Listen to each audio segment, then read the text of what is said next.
조현아 전 대한항공 부사장의 땅콩 회항 갑질 사건이 발생한 지 3년여 만에 국토교통부가 징계 절차를 밟았습니다. 국토부가 대한항공과 조현아 전 대한항공 부사장에게 어떤 행정처분을 내렸는지 이수희 변호사와 함께 살펴보겠습니다. 어서 오십시오. 어서 오세요. 안녕하세요. 네, 3년여 만입니다.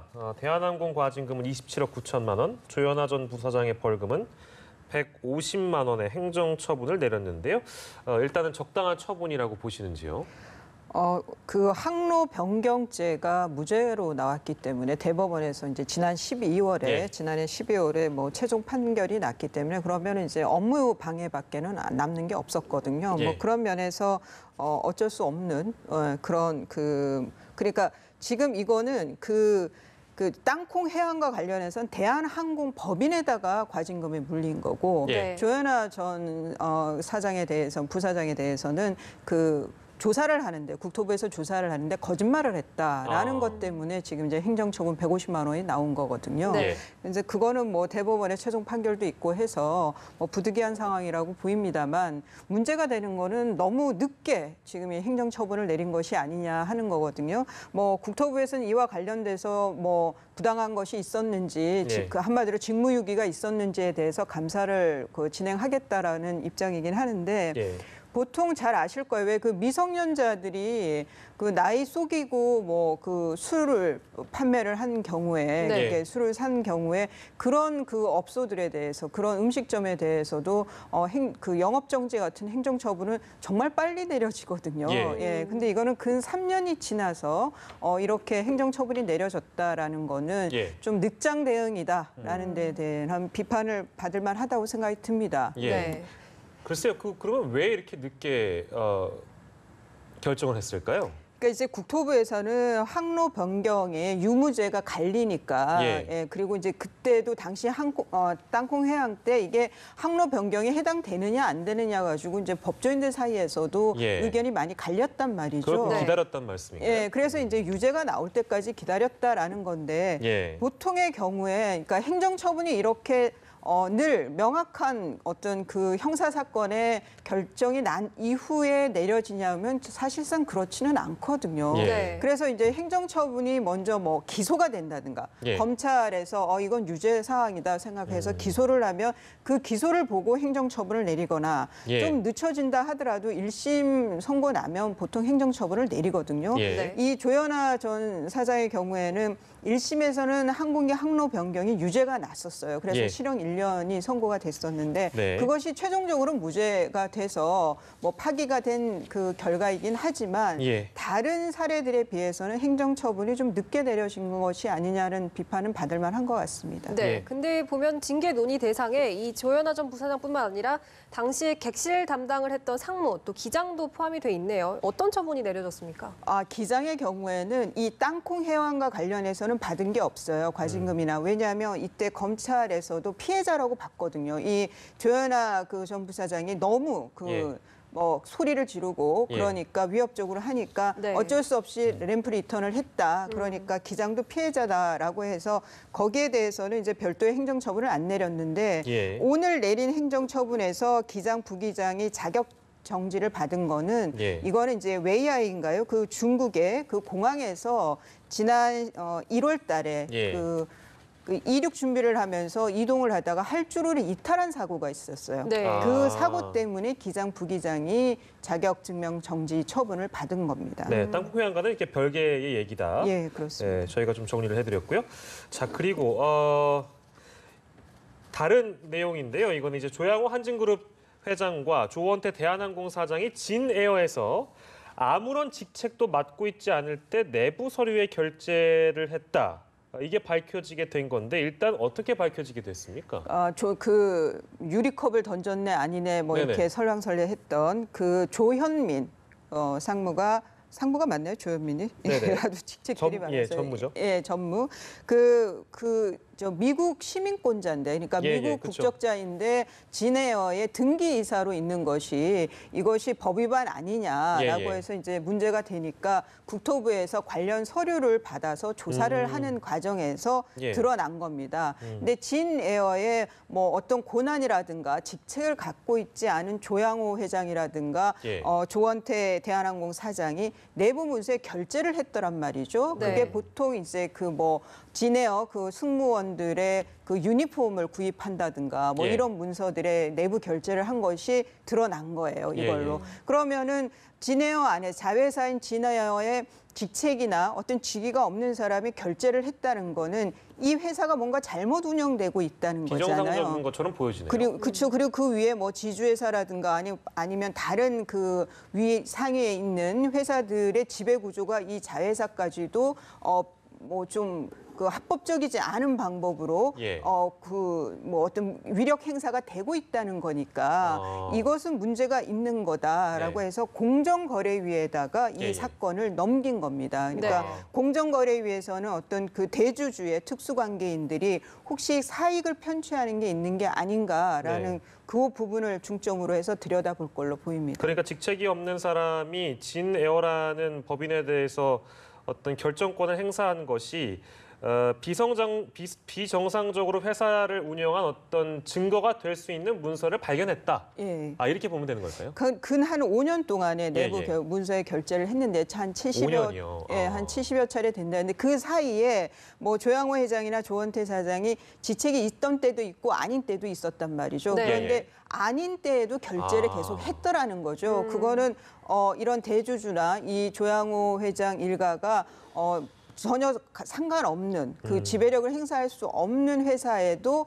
이런 비정상적인 지배력을 행사한 것이 아니냐. 예. 그러면 이거는 공정거래법 위반 여부가 문제될 수 있다라고 해서 공정거래위에서 조사 예정인 것 같습니다. 네, 한진그룹과 관련해서 전방위적인 수사가 이루어지는 만큼 어떤 결과가 나올지 좀 더 지켜봐야겠습니다. 네. 다음 소식으로 넘어가 보겠습니다. 어제 저희가 이 시간에 짚어봤었던 내용인데요. 유명 유튜버 양혜원 씨가 이제 3년 전에 모델 알바 중에 성추행을 당했다고 폭로를 한 바 있습니다. 이에 대해서 경찰이 이제 조사에 착수를 했는데 이제 먼저 오늘은 양혜원 씨와 동료 이소윤 씨를 조사하고 또 내일은 피고소인을 조사할 예정이라고 하는데요. 어떤 부분에 초점을 맞추게 될까요?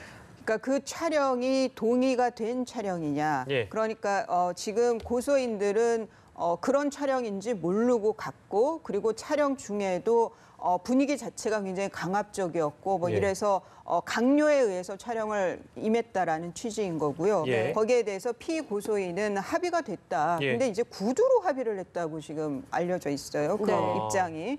그래서 뭐 구두로 합의가 됐고 그리고 그런 내용의 촬영인지도 알고 왔다. 예. 그리고 뭐 스튜디오 문을 뭐 자물쇠로 잠그거나 이런 거 전혀 없었다. 예. 그리고 성추행도 없었다. 예. 그러니까 뭐 전면 부인으로 봐야 되는 거죠. 예, 피고소인의 입장은. 그래서 내일 이제 고소인들의 진술을 하면 예. 굉장히 구체적인 내용들을 진술을 할 걸로 보이고요. 그걸 기본으로 해서 피고소인을 이제 좀 압박하는 수사가 이루어질 것 같습니다. 네, 서로의 양측 주장이 엇갈리고 있는 상황이라서 뭐 피고소인은 합의를 했다고 하니 서면으로 합의를 했든 구두로 합의를 했든 그 증거가 나오면 이거는 밝혀질 수 있는 거네요. 만약에 나온다면. 근데 그 입증의 책임은 이제 피고소인 스튜디오에 예. 뭐 이런 촬영을 할 거니까 하자라고 했던 예. 그 피고소인이 이제 책임을 지는 거죠. 본인이 그 혐의를 벗기 위해서는. 예. 그런데 이제 그 관련 그 목격자들이 한 20명 남짓하는 그 촬영했던 사람들이 있지 그렇다고 않습니까? 하니까요. 네. 예. 근데 이 사람들이 지금 양혜원 씨 주장에 동조하지는 않을 거 아니에요. 네. 그렇죠. 예. 네. 그러면은 이제 이 사람들의 그 진술을 이 피고소인은 확보를 해야 되는데 아. 여기서 저는 좀 그 의문이 드는 것이 예. 그런 내용의 촬영을 하면 예. 이거는 일반적인 사진 작가들은 아니잖아요. 네. 아니면은 사진을 취미로 촬영하는 사람들이라고 하더라도 예. 그런 내용의 촬영들은 잘 안 한단 말이죠. 거의 안 한다고 봐야죠. 그러면 그 사람들 그 20명 남짓했던 그 사람들을 어떻게 모집을 했는지, 예. 그 사람들은 뭐 이 양혜원 씨가 어떤 경위로 와서 촬영에 임하게 됐는지, 뭐 예. 어떤 계약으로 모델로 왔는지, 예. 뭐 모델비는 얼마를 주는 걸로 알고 있었는지, 뭐 이런 내용들이 피고소인에 대해서 조사가 될 것 같아요. 그래서 만일 그런 촬영이 아주 은밀하게 뭐 촬영하는 사람들을 모집을 했다든가 예. 뭐 그렇다라고 하면은 저는 그 강압이 있었다는 양혜원 씨 주장에 더 신빙성이 갈 걸로 보입니다. 여러 가지 정황들을 좀 저희가 좀 기다려 봐야 될 텐데요. 일단 조사 과정에서 어떤 증언들이 나오고 또 차후에 어떤 증거가 나오는지 좀 지켜보도록 하겠습니다. 네. 법적인 부분을 좀 저희가 짚어보면 강제로 촬영하거나 또 이런 촬영한 사진을 유포를 하게 되면 어떤 처벌을 받게 되는지 좀 짚어주시죠. 그러니까 강제로 촬영을 했다, 동의를 구하지 않고 촬영을 예. 한 경우에는 성폭법에서 사진 등 촬영죄가 있습니다. 그 죄로 처벌을 받게 되는데 예. 설사 그것이 이제 어떤 뭐 강압에 의한 정도까지는 아니라 하더라도 위력 예. 정도라 하더라도 예. 뭐 그 약한 의미의 동의가 있었다고 하면 그러면 성폭법에서 말한 이 촬영죄는 적용이 안 될 수가 있어요. 네. 그렇다 하더라도 예. 동의한 촬영이라 하더라도 사진을 배포하는 거는 또 다른 문제이거든요. 예. 그럼 사진을 배포했을 땐 그것도 성폭법으로 처벌을 받을 수 있습니다. 어. 그래서 지금 피고소인의 경우에는 예. 촬영에는 동의를 했다. 네. 하지만 이 사진은 배포하지 않는 걸로 했다. 다 약속이 돼 있었다. 예. 그런데 어떤 사람들이 그 약속을 어기고 올렸다. 이런 취지거든요. 예, 예. 그러면은 그런 내용에 그런 이제 포르노성 사진을 소장용으로 촬영하는 사람들이었다는 거잖아요. 네. 그럼 저는 그 동호회는 상당히 은밀하게 돌아갔을 모집하거나 이렇게 활동을 했을 거라고 생각이 들고 예. 그렇다 그러면은 양혜원 씨의 주장에 더 저는 신빙성이 갑니다. 네, 예. 법리적 부분을 짚어주셨는데 이번 사건을 계기로 비슷한 일들에 대한 이제 피해 폭로가 잇따르고 있다고요.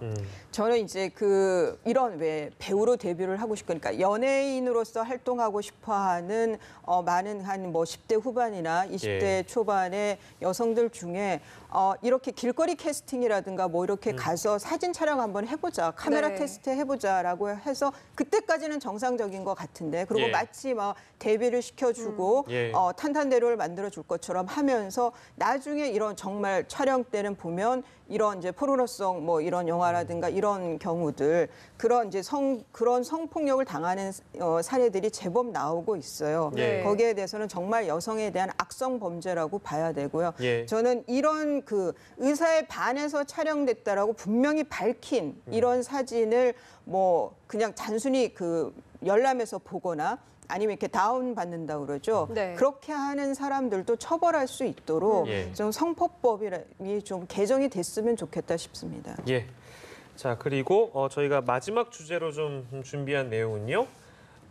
용변이 급한 학생을 휴게소에 한 교사가 남겨두고 갔습니다. 근데 이제 법원이 이 교사에게 벌금형을 선고를 했다고 하네요. 일단 상황을 좀 저희가 세세하게 짚어봐야 될 것 같아요. 이게 이제 지난해 5월에 예. 초등학교로 보입니다. 거기서 이제 또 독립기념관으로 현장 체험 학습을 가던 도중에 예. 한 여학생이 이제 급하게 그러니까 배탈이 났대 장염으로. 네네. 그래서 용변을 봐야 되는 상황인데 휴게소가 10분 거리 안에 있는 거예요. 그런데 예. 갓길에 세우는 건 너무 위험하니까 예. 선생님이 이제 급하게 조치를 취해서 버스 안에서 용변을 보도록 이제 조치를 취한 거예요. 그래서 네네. 뭐 남학생들은 다 버스 앞쪽으로 오고 뒤에서 여학생들이 옷을 좀 가려주고 해서 이제 급하게 처리를 했는데 네. 아마 좀 이제 이 아이가 현장 학습까지 가는 데는 예. 좀 문제가 있었나 보죠. 그러니까 선생님이 전화를 걸어준 거예요. 부모님한테. 어떻게 했으면 좋겠냐니까 부모가 그럼 가까운 휴게소 아이를 내려놓고 예. 그러면 가시라. 예. 내가 가서 아이를 데리고 오겠다라고 해서 선생님이 아이를 휴게소에 혼자 두고 떠난 거예요. 네. 그래서 그 휴게소에 1시간 정도 아이를 혼자 둔 것이 아동복지법의 방치에 해당되느냐 안 되느냐가 이제 쟁점이었던 사건이거든요. 네. 그래서 검찰에서는 약식 명령을 내렸어요. 거기에 대해서 선생님이 이거는 부당하다. 예. 나는 할 수 있는 조치를 다 했다라는 취지로 정식 재판 청구를 했는데 네. 1심에서도 이 정도면은 보호 조치를 제대로 못한 거다라고 예. 해서 유죄가 난 겁니다. 벌금 800만 원. 이거는 아. 댓글이 굉장히 뜨겁더라고요. 아. 의견이 굉장히 다양했습니다. 그러니까 이게 저도 지금 듣기에는 그러니까 그 부모님께 전화를 드리고 이 아이를 휴게소에 일단 내려놓겠다라고 얘기를 한 건 맞는데 선생님이 기다려주지를 않은 거를 이제 부모님이 문제를 삼은 거죠. 예, 그러니까 이 아이를 그러니까 이제 인계를 할 때는 보호자 그러니까 어떤 이 아이가 그런 위험 상황에 노출되지 않도록 최소한의 보호 조치를 했어야 하는 거 아니냐. 아. 그러면은 뭐 어디 거기에 이제 그 고객센터라든가 네네네. 뭐 이런 곳에 맡겨야 되는데 아. 아마 선생님이 그 제가 보도된 것만 쭉 이제 검색을 하니까 예. 매점에 있는 어느 아주머니한테 아이를 맡긴 것 같아요. 아, 네. 그러니까 부모가 딱 휴게소에 왔는데 선생님은 없고 그냥 매점에 아이가 있더라. 뭐 그런 거 아. 같았습니다. 그러니까 사실관계가 좀 더 저 아. 기록은 보지는 못해서 예, 예. 그래서 그런 부분에 대해서 문제를 삼은 것이 아닌가 싶어요. 네, 근데 의견이 뜨겁다고 했는데 지금 예. 보면 그럼 학생 한 명을 위해서 다른 학생들과 선생님이 1시간을 이제 같이 기다렸어야 했냐 그러게요. 이런 지적도 나오고 있습니다. 변호사님께서는 개인적으로 교사가 당시 어떻게 행동을 했어야 했다고 그러니까 생각하시나요? 정말 처음 다치는 상황에서 예. 이 선생님이 어떤 판단을 해야 될지는 이제 결과론적으로는 탓할 수는 없는 것 같아요. 아이가 이제 별 탈은 없었는데 그러면은 이제 아이를 휴게소에 부모가 두라고 했으니까 아이를 예. 두는데 좀 인계를 하는데 확실하게 보호해 줄 수 있는 예. 그런 그 사람에게 인계를 했더라면 네. 아마 이걸 아동복지법 위반으로 그 결정이 선고가 되지는 않았을 것 같아요. 예. 그러니까 이 기록을 보지 않은 상황에서 이렇다 저렇다 말하기는 좀 어려운데 예. 법원에서는 기본적인 보호 조치를 안 했다라고 판단을 했어요. 예. 법원의 판단은 그렇습니다. 근데 이제 또 이 뉴스를 보시는 분들의 의견이 참 다양하다는 것도 교사분들은 이를 어떻게 생각하시는지 참 궁금하다는 생각이 드는데요. 아무튼 마지막으로 이 뉴스를 저희가 좀 짚어봤습니다. 이수희 변호사와 다양한 사건 사고 내용 살펴봤습니다. 고맙습니다. 고맙습니다.